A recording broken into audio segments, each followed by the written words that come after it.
Let me show you something most guys never figure out about leg training. There's a specific look that separates men who train legs from men who actually have great legs. You know it when you see it. The sweep on the outer quad that makes the leg look wider than it is. The teardrop above the knee that pops when they walk. Hamstrings that hang full from the back. Glutes that fill out a pair of jeans without spilling over them. Calves that taper into the ankle like they were drawn on. That look is not random. It's not genetics either, although genetics help. It's the result of training legs with intent instead of training legs with effort. Most men train legs with effort. They squat heavy, they push themselves, they crawl out of the gym feeling destroyed, and 12 months later, their legs look exactly the same. Effort without intent is just exhaustion. So today, I'm going to walk you through the complete leg day for men who want an aesthetic physique. Not the strongest legs, not the biggest legs, the best looking legs. There is a difference, and once you see it, you can never unsee it. Let's start with the framework, because if you don't understand the framework, the exercises won't matter. An aesthetic leg has 4 visible regions. The quad sweep on the outside, which is your vastus lateralis. The teardrop on the inside above the knee, which is your vastus medialis. The hamstring mass on the back of the thigh, and the diamond calf, which is the gastrocnemius sitting on top of the soleus. Then you have the glutes, which frame the entire structure and connect the leg to the torso. Now here's what most guys miss. When you do a standard leg day of squat, leg press, leg curl, calf raise, you are loading the leg as a single unit. The strongest muscles take over. For most men, that means the glutes and the inner quad do the work, and the outer sweep, the teardrop, and the hamstrings get fed scraps. Which is why most natural lifters end up with legs that look kind of full from the front and completely flat from the side and the back. The solution is not more volume. The solution is targeted volume. You attack each region directly instead of hoping it gets stimulated through compound movements. This is how bodybuilders have trained for 60 years, and it still works because the anatomy hasn't changed. So here's the session. I'm going to give you the exercises in order.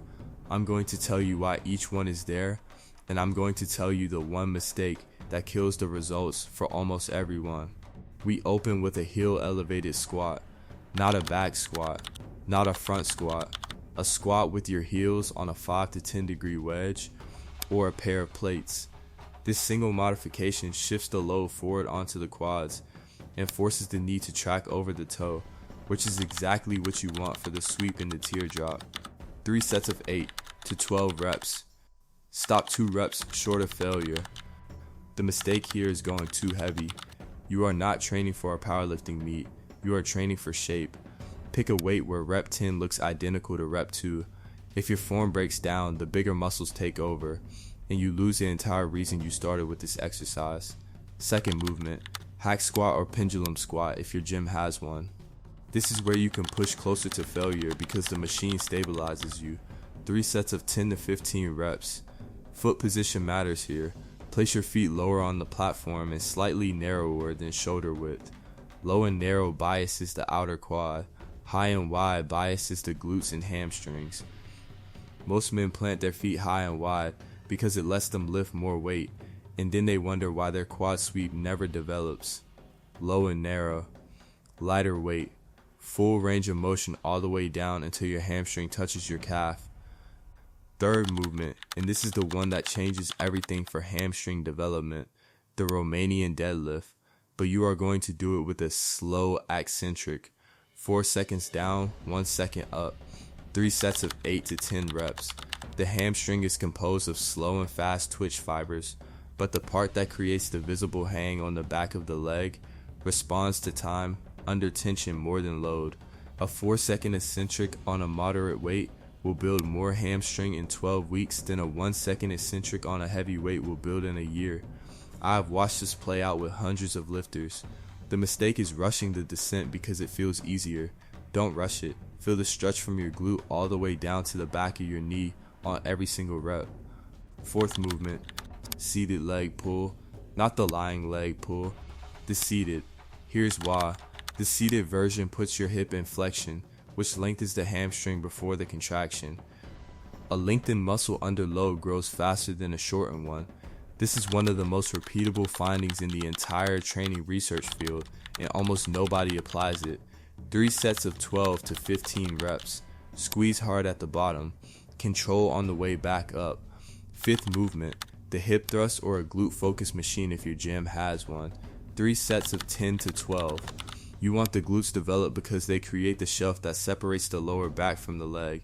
A flat backside makes even good legs look unfinished. The mistake on hip thrusts is hyperextending the lower back at the top instead of squeezing the glutes. Tuck your pelvis under, drive through your heels, hold the contraction for a full second at the top. If your lower back is doing the work, lower the weight. Sixth movement, the standing calf raise. 4 sets of 10 to 12 reps with a 3-second stretch at the bottom. The calf is mostly stretch responsive. The 3-second pause at the bottom is what builds it. Bouncing out of the bottom is what keeps it small. Your calves take a beating every single day from walking, so they need a stimulus that is meaningfully different from walking. A loaded 3-second stretch is that stimulus. Seventh and final movement, the seated calf raise. 3 sets of 15 to 20. The seated version targets the soleus underneath, which pushes the gastrocnemius up and out and creates the diamond shape. Without soleus development, your calf will always look thin from the side no matter how strong your standing raises get. That's the session. 7 exercises.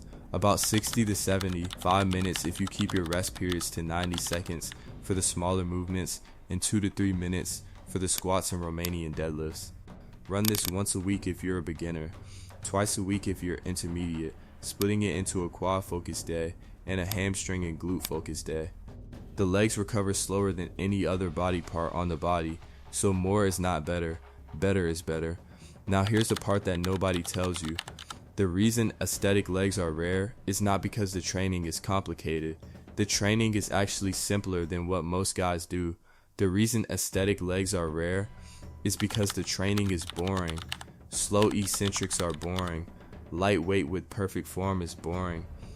Holding a 3-second stretch at the bottom of a calf raise while your ego screams at you to add more plates is boring. The men who end up with the best legs are the ones who made peace with boring and stopped trying to make every set feel like an event. Train for shape, not for show.